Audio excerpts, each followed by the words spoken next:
በነገራችን ላይ የፈጠረው አምላክ ራሱ የሰው ልብ እንዴት አይነት ነው ይላል። እንዴት ክፉ ነው አይመረመርም ይላል የፈጠረው። አስቢው እንግዲህ እኛ የሰው ልብ መመርመር የሚችል ፈጣሪ ነው አይደለ? እሱ ራሱ ልብን ይመረምራል፣ በአይምሯችን ያለውን ያውቃል። እንዴት አይነት ጥልቅ ነው ይላል። ስለዚህ የፈጠረው እንዲህ ከገረመውና ከጠለቀበት ያልፈጠርኩት እኔ እንዴት ነው የማደርገው? እና የእያንዳንዱ ሰው ማይንድ በጣም ውቅያኖስ ማለት ነው። እንግዲህ ክርስቶስ እንደ ስነ ልቡናዊ ሕክምና እንደሰጠ ሆኖ ስናየው ለምሳሌ ሳምራዊቷን ሴት ትሪት ያደረገበት መንገድ ለማንኛውም የሳይኮሎጂ ትሪትመንት ለሚሰጡ ሰዎች ትምህርት ነው።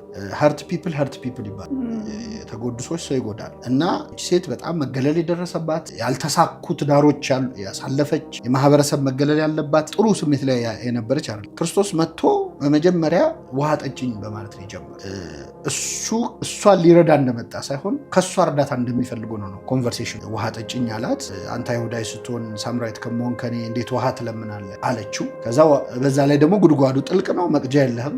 ውሃ ጠጭኝ የሚልሽ ማን እንደሆነ ብታውቂ የህይወትን ውሃ እንዲሰጥሽ ትለምኙ ነበር አላት። ቀስ እያለ አንተ ከያዕቆብ ትበልጣለህ ትለዋለች። እኔ ያዕቆብ ፈጣሪ እኮ ነኝ፣ እኔ ማን እንደሆንኩ አታውቂም አላለም። ከዛ እየቆየ ቀስ እያለ ነው እየጠየቃት ይመጣል። ከዛ ባልሽን ጠርተሽ ነይ ሲላት ባል የለኝም ማለት እኔ አላቅም ባል እንደሌለሽ አላለም። አሁን ያለው ባልሽ 5 ባሎች ነበሩሽና አሁን ያለው ባልሽ ትክክል ስላልሆነ ህጋዊ ስላልሆነ ባል የለኝም ማለትሽ መልካም ነው ያለ። ከስተቷ ውስጥ እውነት ነው ጀስቲፋይ ያደረገው ማለት ነው ያለችው። ከዛ ነቢይ እንደሆን ካለው ምን መጨረሻ ላይ ኢየሱስ የሚባል ክርስቶስ የሚባል መሲህ እንደሚመጣ እናውቃለን፣ እሱ ሁሉን ይነግረናል ስትለው የሚያናግርሽ እኔ እርሱ ነኝ። ከዛ በኋላ የልቤን የነገረኝን ነው ይውልኝ ብላ ሰው ተናገረች።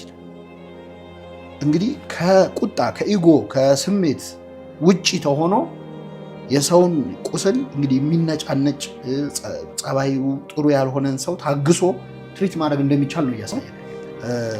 አንድ የመጽሐፍ ቅዱስ ቃል አለ እዚህ ያዕቆብ መልእክት ላይ ማንም አንዳች ቢጎለው ሳይነቅፍ በልግስና ከሚሰጥ ከእግዚአብሔር ዘንድ ይለምን ይላል። እና እግዚአብሔርን ሰጪ ነው ብቻ አይደለም እያለ ያለው ያዕቆብ፣ ሳይነቅፍ ነው የሚሰጠው። እግዚአብሔር እንደሰጠን ሁሉ እስክንረሳ ድረስ እድል ሰጥቶናል። የእሱ ስጦታ የሚገርመው አያስታውስም። አሁን ሰው የሆነ ስጦታ ሰጥቶ በጣም ምነው ባልሰጠኝ እስክትይ ድረስ ያስታውሳል። የሆነ ጊዜ ገንዘብ አውጥተው የሆነ ሰው ረድተው አስተማሩት፣ ሁሌ እንዳስተማሩት ያወራል። እንደው ምነው ባላስተማሩኝ ወይ ደግሞ ያወጡትን ወጪ በከፈልኳቸው እስኪል ድረስ ሰዎች ያደረጉትን ነገር እያስታወሱ ያሸማቀቃሉ። ያዕቆብ ምን አለ? ማንም አንዳች ቢጎለው ሳይነቅፍ በልግስና ከሚሰጥ ከእግዚአብሔር ዘንድ ይለምን። ትክክለኛ ስጦታ እንደሰጡ መርሳት ነው። ሰውየው ላይ ደግሞ የበላይነት ስሜት አለማሳየት ማለት ማዘን ጥሩ ነው፣ ግን ደግሞ የተሰጠውን ስጦታ ኢንጆይ እንዲያደርግ እድል መስጠት ያስፈልጋል። ዞር ማለት ያስፈልጋል። እግዚአብሔር በየቀኑ እየመጣ ስለምንተነፍሰው አየር ስለምንንቀሳቀሰው እንቅስቃሴ እንዴት ነው እግርህን እየተጠቀምክበት ነው በደንብ አይልም። በቃ ሰጥቶናል፣ አይምሮ ሰጥቶናል፣ ኦፐሬት እንድናደርግበት ነው የሰጠና ጥንቃቄ የሚያስፈልገው ሽባም ሊያደርጋቸው ይችላል አንዳንዴ የምናሳየው ሀዘኔታ እና እዛ ላይ ጥንቃቄ በጣም ማለት ምን ውስጥ ነው ያለውትን ስንሄድ እንደ ቴራፒስት ራሳችንን ባናያጡ። እነዚህ ሰዎች ያ የሚወዱት ሰው ከሞተባቸው ገና 1 ቀን 2 ቀናቸው መሞቱን ማምነው አልጨረሱ። ታይም የሚፈልግ ነገር ነው። ጉዳዩንም አድሬስ ማድረግ ሊያስፈልግ ሄዶ ቤታቸውን ማጽዳት ብቻ ምግብ ማቅረብ ሊሆን ይችላል። ነገሩን እኮ ጉዳይ ማድረግ ራሱ ላያስፈልግ ይችላል። ማለት ገና ኢትስ ቱ እርሊ ጉዳዩን አድሬስ አድርጎ ታየው ተጽናና ብሎ ለመምከር በጣም እንደ አብሮ ማዘን ይሻላል። አብሮ ማልቀስ የተሻለ ነው። መጀመሪያ እንዲያለቅሱ እድል መስጠት ሩም መስጠት ያስፈልጋል። እግዚአብሔርም አልከለከለም። ክርስቶስም እንደሚያስነሳው እያወቀ ለአልዓዛር አልቅሶ። ስለዚህ ለቅሶ የተፈጠረው አንዱ እግዚአብሔር ራሳችንን ኪውር የምናደርግበት መንገድ አድርጎ ነው የሰጠን ለቅሶ። ስለዚህ እነዚህ ሰዎች እግዚአብሔር ያልከለከላል እንባ ሰጥቷል። በሐዘን ጊዜ የሚወጣ እንባ የሚባል ሪሊፍ የሚሰጥ የሆነ ነገር አለ። ያንን እንዲያለቅሱ እድል መስጠት ያስፈልጋል። ከተቻለ አብሮ ማልቀስ፣ አብሮ ማዘን።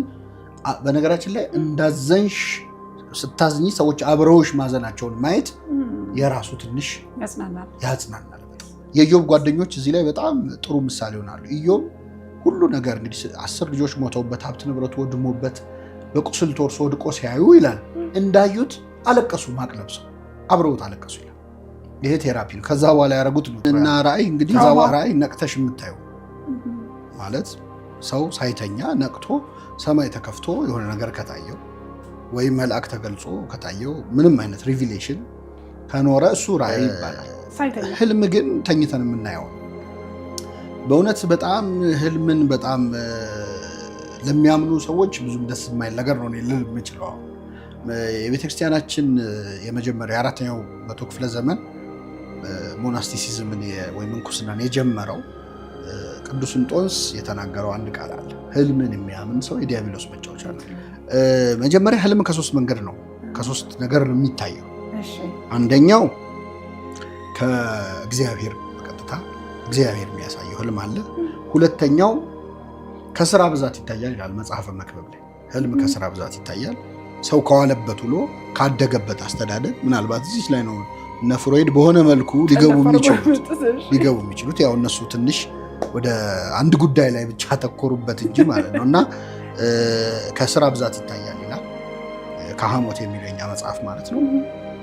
ሶስተኛው ከሰይጣን ሊታይ ይችላል። ሰይጣን የእኛን ቶት አክሰስ ማድረግ አይችልም። ነገር ግን ቶት ፓተርናችንን ቀጥሎ የምናስበውን የምንውልበትን ነገር ላይ አስተዋጽኦ ማድረግ ስለሚችል ያንን ስናይ ኢንዳይሬክትሊ ህልሙ ላይ ሰይጣን አስተዋጽኦ ሊያደርግ ነው ማለት ነው። ስለዚህ ከነዚህ ከሶስቱ አንዱ ነው። ህልም እንግዲህ ትክክል ሊሆን የሚችልበት እድል 1/3 ነው ማለት ነው። በሃይማኖት ትምህርት ከእግዚአብሔር የሚታይበት ከስራ ብዛት ከውሎ ከኤክስፒሪየንስ ሊታይ ይችላል፣ ከሰይጣን ሊታይ ይችላል። ስለዚህ ህልም ላይ በጣም ዲፔንድ የሚያደርግ ሰው 1/3 ቻንስ ባለው ነገር ላይ ነው በጣም ዲፔንድ የሚያደርግ። አሁን ይህን ስል ምናልባት ብዙ ሰዎች እኔ ህልም አላይም ካየው ግን ጠባይ ነው ሰው ህልም ጠባይ ነው። ሁሉም ሰው ለራሱ ጠባይ ነው። አላይም እኮ እኔ በቃ በስንት አንዴ ነው የማየው ካየው ጠባይ ነው ይላል ሁሉም ሰው። እግዚአብሔር ህልም ያሳያል። አዎ ያሳያል። እግዚአብሔር በአንድም በሌላም ይናገራል፣ ሰው ግን አያስተውለውም። አፍላ እንቅልፍ በሰው ላይ ወድቆ ሳለ ይላል። ሰው ተኝቶ እያለ እግዚአብሔር በህልም ሊናገረው ይችላል። ግን እግዚአብሔር በህልም የሚናገረው የግድ በህልም ብቻ መነገር ያለበት ነገር ሲሆን አንድ ምናልባትም ለአንድ ሰው እግዚአብሔር በህልሙ የሚናገረው አንዴ ብቻ ነው በህይወት ዘመን። በነገራችን ህልም ብቻ አይደለም ትንቢትም። ለምሳሌ ነቢያት በህይወት ዘመናቸው አንዴ ተናግረው ትንቢት ሊሞቱ ይችላል እንጂ ኮንቲኒየስ የሆነ ነገር ሁሉ ነገር ላይ ትንቢት ሲናገሩ ያው። ወደ ህልምም ስንመጣ በህልም ብቻ መነገር ያለበት። ለምሳሌ ፈርዖንን አስተኝቶ በህልሙ ነገረው። ፈርዖንን ተገልጾ ሊያናግረው አይችልም። አንደኛ ነፃ ፈቃዱ መንካና አያምንም ፈርዖን በእግዚአብሔር። ስለዚህ በሆነ መንገድ አሳየው። እንደዚህ በህልም ብቻ መነገር ያለባቸው። በራእይ የሚናገረው ደግሞ በራእይ መነገር ያለበት። ለምሳሌ ድንግል ማርያም ጌታ እንደምትወልድ ቅዱስ ገብርኤል መጥቶ ትጸንሻለሽ ትወልጃለሽ ብሎ ነገራት። በራእይ በመገለጥ ማለት ነው። በህልሟ ቢነግራት ኖሮ እንዴ የዛሬው ህልም ደግሞ ጭራሽ አምላክን ትወልጃለሽ እንዴት አይነት ነገር ነው ልትል ትችላለች። ከጉዳዩ ክብደት አንጻር የግድ በመገለጥ መታየት ነበረበት። በህልም አሁን ዮሴፍን ሕፃኑንና እናቱን ይዘው ወደ ግብፅ ሽሽ ለማለት መልአክ መገለጥ መውረድ የለበት። ለሱ ደግሞ በራእይ በህልም ታየው ማለት ነው። ስለዚህ የግድ በህልም መነገር ያለበት አንገብጋቢ ጉዳይ ከሆነ በህልም እግዚአብሔር ያናግረናል። ሌላኛው ህልም ከታየ እንደ መጽሐፍ ቅዱሱ ህልም ከታየ ጥርት ብሎ ነው የሚታየው። ይሄ የሆነ መስክ ላይ የሆንኩ ይመስለኛል፣ እየመጣሁም ይመስለኛል፣ እየሄድኩም ይመስለኛል የሚል ቬግ የሆነ ህልም የለም። እግዚአብሔር ካሳየ ጥርት አድርጎ ከነ ሴንቲሜትሩ ከነ ሜትሩ። ለምሳሌ ትልቅ ሐውልት አየው፣ ከላይ የወርቅ ነው፣ ቀጥሎ የብረት ነው፣ ቀጥሎ የሸክላ ነው፣ ቀጥሎ የእንጨት ነው፣ ሴንቲሜትሩ እንደዚህ ነው፣ ቁመቱ እንዲህ ነው፣ ወርዱ እንዲህ ነው የሚል በጣም አኪውሬት የሆነ ህልም ነው ያዩት። እግዚአብሔር ሲያሳይ ብዥ ብዥ ያለ ህልም አባይም ይመስለኛል፣ እማየም ትመስለኛል፣ ሲሄድም ይመስለኛል፣ ስመጣም ይመስለኛል አይነት ህልም የለም። ሌላው ከታየ ትክክለኛ ሆኖ ጥርት ብሎ ነው የሚታየው። አንድ ሁለት ያሳያል ያንኑ ሐሳብ ያለው ህልም። መጽሐፍ ቅዱስ ላይ ህልም ያዩ ሰዎች ሲደግሙት እናያለን። ያንኑ ህልም ኤግዛክት እሱን ባይሆንም ሐሳቡ ለምሳሌ ፈርዖን 7 የረሃብ ዓመታት እንደሚመጡ የሚያሳይ ሁለት ህልሞች አየ። ሌሎቹም እንደዚህ ደግሞም ተኛ አለመ።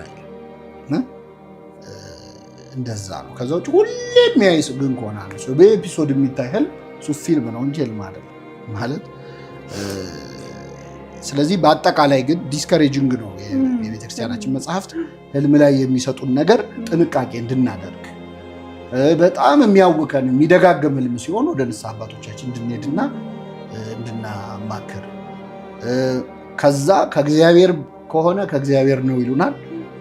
ሁኔታውን አይተው ደግሞ የእኛን ሀሳብ ሪፍሌክሽን አይደለ ህልሙ አንዱ። ስለዚህ ምን አይነት ሁኔታ ላይ ነው ያለው፣ ምንድን ነው እየተሰማ ያለው፣ ምን ጭንቀት አለብሽ ወይ እንደዚህ ያለብህ ወይ ብለው ያለውን ሲቹዌሽን ምልክት ስለሆነ ያለንበትን ሲቹዌሽን ኦብዘርቭ አድርገው ካለንበት ችግር ሊያወጡ ይችላሉ። እና በአጠቃላይ ግን ህልም በዚህ መልኩ